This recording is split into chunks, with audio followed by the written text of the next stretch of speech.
semua hal itu saya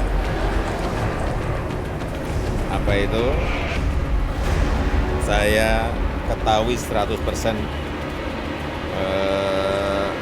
Nggak artinya hal-hal seperti itu harusnya di kementerian itu sudah men-screening apakah itu akan berakibat baik dan tidak baik untuk negara ini. Mungkin Anda masih ingat bagaimana Presiden Jokowi menjawab polemik pemberian tambahan tunjangan dana untuk mobil pejabat. Ya, bukannya menjelaskan kenapa kebijakan itu diambil, namun Presiden justru terkesan menyalahkan para pembantunya. Komentar Presiden Jokowi ini kemudian menimbulkan reaksi miring dari publik dan tentu saja lawan politik. Desakan agar Presiden mempunyai juru bicara terus menguat, agar pernyataan yang bisa membuat blunder tidak perlu lagi keluar dari mulut Presiden. Akhirnya, beberapa waktu yang lalu Presiden Jokowi mengeluarkan keputusan Presiden untuk membentuk tim komunikasi.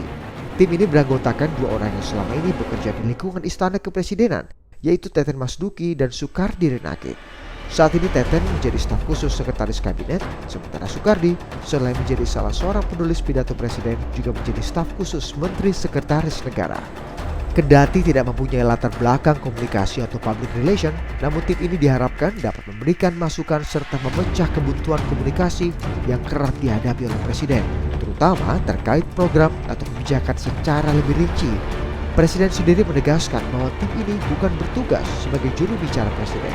Saya biasanya menjelaskan itu kan konteks, ya kan, tidak mungkin dijelaskan secara rinci. Oleh sebab itu harus ada yang setelah saya berbicara menjelaskan secara rinci sehingga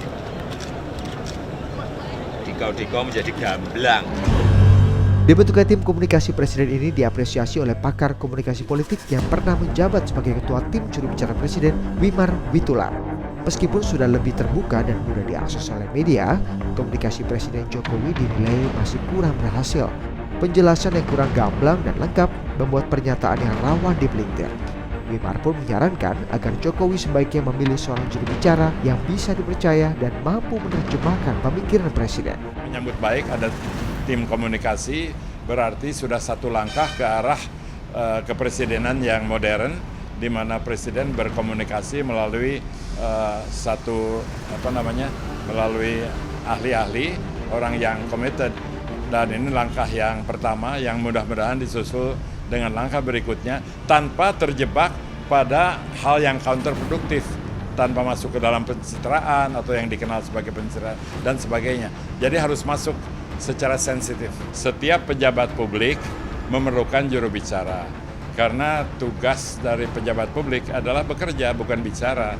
Juru bicara itu tugasnya bicara, bukan bekerja. Jadi bagus kalau ada spesialisasi. Tapi satu hal, syarat pertama seorang juru bicara yang baik, dia memang harus dibutuhkan dan dipakai oleh Presiden dan dipercaya.